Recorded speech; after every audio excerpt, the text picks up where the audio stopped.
now.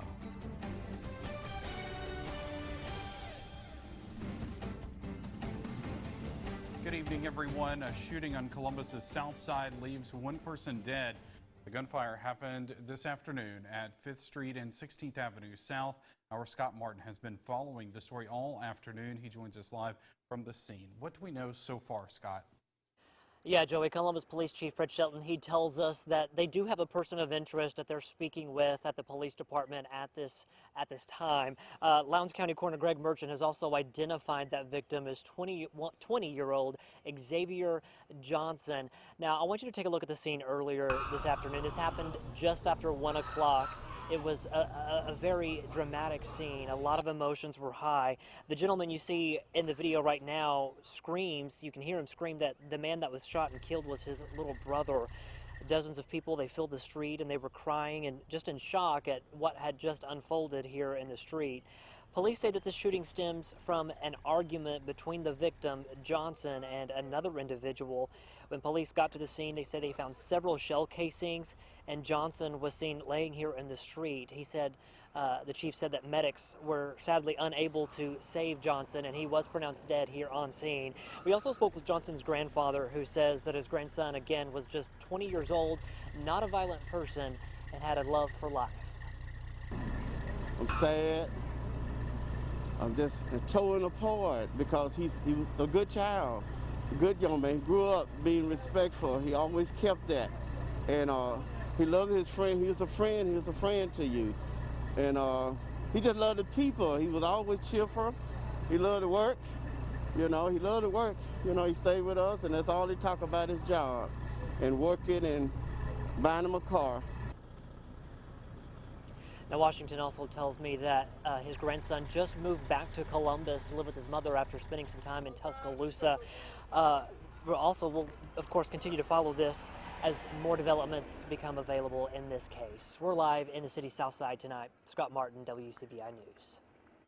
In an unrelated shooting, 32-year-old Corey Rice is also wanted for aggravated assault. Columbus police were called to 22nd Street South and Bell Avenue almost a week and a half ago. Now, investigators believe an argument led to the shooting. Columbus Police Chief Fred Shelton says the two other people were in the vehicle with Rice when the shooting occurred. They are also wanted by officers. Shelton did not release those suspects' names. The victim had serious injuries after that shooting. Meanwhile, Columbus police make a third arrest in a recent shooting. After more than a week on the run, Kenny Armistead turned himself in to Columbus police today. He was wanted on the charge of aggravated assault. The shooting happened April 11th in the 1900 block of 8th Avenue North. Columbus Police Chief Fred Shelton believes an argument led to the gunfire. Also arrested in the shooting is 25-year-old Tommy Lee Flowers III and 41-year-old Rory Wallace Jr. They are both charged with aggravated assault. Columbus police do not believe the recent 3 shootings are related. 3 young men escaped serious injury after the car they were riding in flipped over. The crash happened on Mount Vernon Road just after 11 a.m. Lowndes County deputies say it appears the driver was going around a curb and went off the road. The Dodge Charger flipped and landed in the front yard of a home. No one was taken to the hospital. Deputies continue to investigate that crash. Sheriff's deputies have a demanding and dangerous job. That's why, for many law enforcement, home is their safe space. But 1 week ago, a Chickasaw County deputy, B.J. Gladney, lost his home in a fire. Our Bobby Martinez talks with Gladney, and he joins us live in the studio with more. Bobby? Joey, Deputy B.J. Gladney says he went to the store with his family to buy some cleaner, but what happened next was something that him and his family will never forget. They say memories never fade, and those memories had a bunch of K9 bodybuilding, bunch of certificates, all right here on the kitchen counter. are all that is left for Deputy B.J. Gladney. It was last Tuesday when Deputy Gladney received a phone call from an officer asking if he is okay, a question that caught him off guard. And my mom and my little boy, or two of my boys, we went to go try to find some Lysol, and on our way back, I received a call from another fellow officer, and he called me, asked me, was I okay? I like, yeah. And he was like, man, you don't understand, your house is on fire. I like, Man, I just left my house. And once I pulled on the road, I didn't see nothing but black visible smoke. It was fully engulfed when I got here. And when he arrived, he says all he can do at that moment was watch his home burn. Man, just sit back and just let the fire department done their job, and I come up and advise them on like what the ammunition and all was. Well, there's numerous of people out here where couldn't nobody get hurt, you know. So they detained what they could, and we savaged what we could, you know. Now, all that is left are burnt objects to a place he once called home. Pretty much right here was all my little boy toys, all my deer heads. Come back this way right here with a master bedroom. This was a master bedroom. Come on, son. Pretty much, from the looks of it, that's where they thinking it started at right there, where the air conditioner was at. That's where all the damage started at right here. Lost everything, man, you know. Me and my little boy, just thank God me and my little boy was out of it, you know. We just slept here the night before, you know, and just God will, man. Gladney says he is thankful for those who have reached out to him during this tough time. And if you would like to help, a GoFundMe page has been created for Deputy Gladney. You can find that link on our website at WCBI.com. We've had some great weather today as we start out the work week. Lots of sunshine, some of those clouds getting out of here this morning. Some higher cirrus clouds this afternoon. Right now we've got 72. That's a pretty popular number. The outlier Tupelo right now, 73. But get out there this evening and make the most of it. Some higher clouds for us. There are some showers and storms back to the northwest, and those are coming our way, but notice what's going to happen. They will fall apart before they get here. So we should have a quiet evening, a quiet night. We'll call it mostly clear to partly cloudy. Lows will gradually get down to around 50. Fairly quiet evening with light wind. Now, as we look ahead, nice weather tomorrow, more storms possible Wednesday night and Friday night here. So our busy, active weather pattern continues. Your full forecast in just a few minutes. Restrictions on how and what businesses can sell are starting to have a trickle-down effect on the budgets of the towns those businesses call home. Sales tax is a major part of city budgets. Quentin Smith speaks with two mayors about the financial decisions they're having to make to keep those budgets in line. Due to the coronavirus, Starkville Mayor Lynn Sproul estimates the shortfall in revenue will be more than $1 million. Now she's looking at making pay cuts to the budget, including cutting her own salary. In Starkville, closed signs like these are bad news for the bottom line, not only for the business, but also for the city. We have learned from the Mississippi Department of Revenue that they're projecting anywhere between 25 and a 40% loss of sales tax, which will put us at about a loss of $1.3 million. Mayor Sproul says roughly 40% of Starkville's budget comes from sales tax. And a city works from like a business, works from a projection of revenue. And if we don't meet that projection, then we've got to act quickly to mitigate those losses. To help compensate for those losses, Mayor Sproul is proposing cutting operational costs by more than $730,000. She's also proposing cutting salaries, including hers, the Board of Aldermen, and all department heads by 20%. I had somebody mention to me earlier that what about the board and the mayor taking a more severe pay cut and leaving the department heads alone? I am happy to do whatever the board is willing to do. And I am perfectly willing to take a much larger pay cut if the board wants to go that route. Also under the proposal, 15% of the city's employees would be furloughed. They'll get $600 from the Federal CARES Act, that they'll get $235 from the city, and they'll keep their health care benefits. So that will be good for that furlough, and that's good until July the 31st. Meanwhile, roughly 20 miles west of Starkville, the town of Ackerman is also feeling the pinch of lower sales tax collections. Exactly how much, it's too early to say. But you can look, there's pretty dead right now. While it is inevitable the town's sales tax is down, Mayor Tim Cutt says they haven't had to furlough or lay off any workers, and he doesn't see that happening. I don't think we'll have to do anything to the budget. I think we can absorb it in various places that we just might not spend money, that we had put opportunities to do a few things. But I think all in all, we'll weather the storm. Starkville city leaders will discuss and vote on whether to make these pay cuts and furlough employees during its Board of Aldermen meeting on Tuesday. Reporting in Starkville, Quentin Smith, WCBI News. Now, during Tuesday's meeting, Mayor Lynn Spruill will also ask the board to transfer up to $100,000 from its rainy day fund to help cover the shortfall. If approved, the budget cuts and furloughs will remain in place until further notice. It started with a routine phone call. Longtime Starkville resident Jane Owens got a call to remind her of an appointment with her cardiologist. But the nurse on the other end noticed Jane was coughing and sneezing. Jane was convinced to get tested for COVID-19. As it turned out, both she and her husband John tested positive.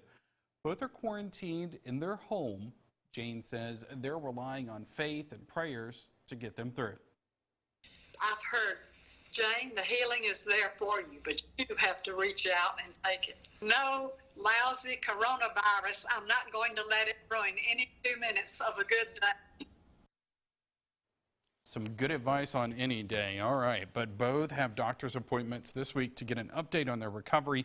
The Mississippi State Department of Health has not released any numbers indicating the number of patients like John who have recovered from the virus.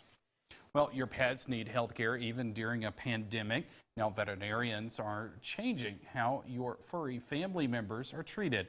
Our Stephanie Poole explains. Checkups for Emerson Animal Hospital in West Point is looking a little bit different. To keep pets and their owners safe, the clinic is now offering curbside assistance. The client pulls up, they call us when we're here. Dr. Karen Emerson is the owner and veterinarian at Emerson Animal Hospital. Although the virus has changed normal operations, Emerson says the new protocol still keeps pet owners fully engaged. We actually go out with masks and gloves to talk to them to find out what's going on with their pet.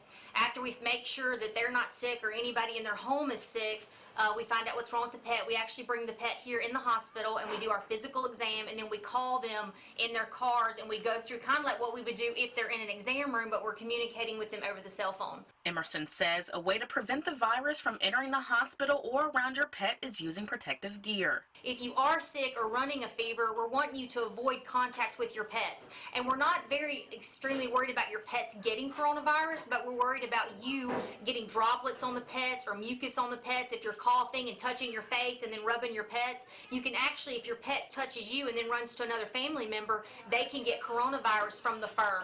One growing concern is the number of clients keeping their appointments. To keep animal treatment ongoing, the hospital is offering in-housing shelter for pets. That has reassured some of them, and then some of them aren't able to get out of their homes because they're elderly. So we are now offering here at Emerson Animal, we will actually go to their homes and get their pets for them and bring them here, do the services we need to do, then take them back to their homes. Dr. Emerson says as long as there is a risk for COVID-19, her hospital will continue the home pickup program for owners. Reporting in Clay County, Stephanie Poole, WCBI News. You can visit our website for more information about the program and curbside assistance at WCBI.com. The Columbus restaurant is feeding a need in the city. We take a look at how they're helping the neighborhood when we come back. You're watching WCBI's News at 6 with Joey Barnes. Welcome back, everyone.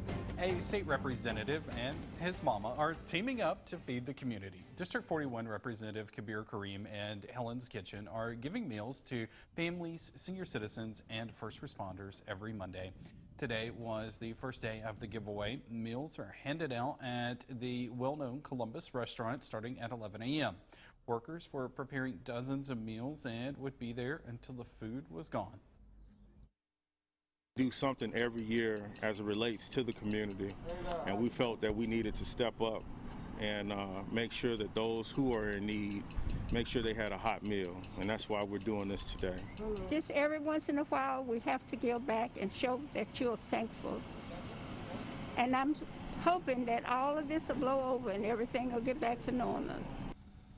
Meals are being served from 11 a.m. to 1 p.m. on Mondays, and some folks are getting some pretty good food. I've had Helen's Kitchen a couple times. And the weather was great to be out there today. Yeah, absolutely. Not so much yesterday. We had all that rain around here. Look at this rain gauge in Starkville, over 4 inches. Some of you reporting up to 6 inches of rain yesterday. We may see some more heavier rain this week. We'll talk about it in your full forecast next. CBI First Alert AccuWeather Forecast with Chief Meteorologist Keith Gibson. Stunning weather out there today on our Monday, our Louisville, Mississippi time lapse from today. Look at all that blue sky. You enjoyed it. Temperatures climbing into the low and mid 70s this afternoon. Some clouds this morning and some wispy cirrus clouds coming in the picture this afternoon. And that's really about it right now. Currently in the low and mid 70s across the board. We are looking at lows tonight down to around 50 degrees. There could be some patchy fog out there. Pretty quiet overall tonight. And as we check out our planner for tomorrow, Tuesday, we start out with a lot of sunshine. Really mostly sunny all day long. Winds from the north a tad bit breezy at times. Highs will be in the mid to upper 70s by midday, already in the lower 70s. So looking pretty good here. 77 in Columbus and Louisville. Also in Grenada for you, back up here into Tupelo and Fulton. Houston into the mid 70s as well. We'll call it mostly sunny. 77 in Sullivan, Alabama tomorrow. So really nice across the board in North Mississippi, Southern Mississippi and Alabama, low 80s, Mobile 83, Hattiesburg 80 degrees tomorrow, 80 in Gulfport. Now, we don't want to see any more rain for a while, but Wednesday into Thursday, another 1 to 2 plus inches of rain certainly possible here with another big batch of storms that could roll on in from the west late Wednesday into Wednesday night. Wind and flooding, the main threats here, hail and tornado. We're going to keep that on the low end of the spectrum, but with the storm complex, if it does happen to form, we really think wind and rain would be the main concerns here, but you can't rule anything out this time of year, but we'll watch it. We just don't need any more rain or severe weather in the region. High pressure will build in for our day Tuesday. It's looking great. Notice how we'll have a little bit more cloudiness here Wednesday. There may be a few showers around early. The bigger batch will come in late in the day into the overnight hours. This model suggests most of it staying towards south, but other solutions take this farther north, so we will just broad brush the chance for some heavy rain and storms here Wednesday evening, Wednesday night, all the way from Oklahoma and Texas into West Alabama. Somewhere in here there will be a complex of storms that we will continue to watch as we get into the middle of the week. And then we may see some additional storms late Friday into Friday night here. Let's hope that we dodge a lot of the really nasty weather over the next few days, but it's a possibility. We are now into late April, so severe weather is always on our radar scope here. 77 tomorrow, 73 Wednesday, 74 Thursday. A good chunk of Thursday afternoon should be okay. Most of Friday is okay. The weekend at this point is looking better and better. Sunday, not too bad, mostly sunny, a little bit cooler. And we're still looking at some of those overnight lows this weekend down into the 40s, so we can't get rid of that chill just yet. All right, thanks, Keith. Some Webster County residents will need to boil their water. Customers of the Savannah Water Association are under a boil water notice. Lightning struck a water line during Sunday's storms, causing an explosion. The notice is in effect until further notice. Mississippi State's quarterback room will have one extra chair available this upcoming season. News on the transfer portal next in sports. CBI Sports with Tom Ebel is brought to you by your local Ford dealers. Go further. Since becoming the head coach at Mississippi State, Mike Leach's quarterback room filled up in a hurry. But come next season, one familiar face likely won't be back. Quarterback Keaton Thompson has entered the transfer portal. AL.com's Matt Zenitz was the first to report. Thompson will be a graduate transfer and will be immediately eligible to play this upcoming year. This is the second time Thompson has entered the portal. He did so at the beginning of last season before returning. Thompson recorded 10 total touchdowns in 2 seasons at Mississippi State.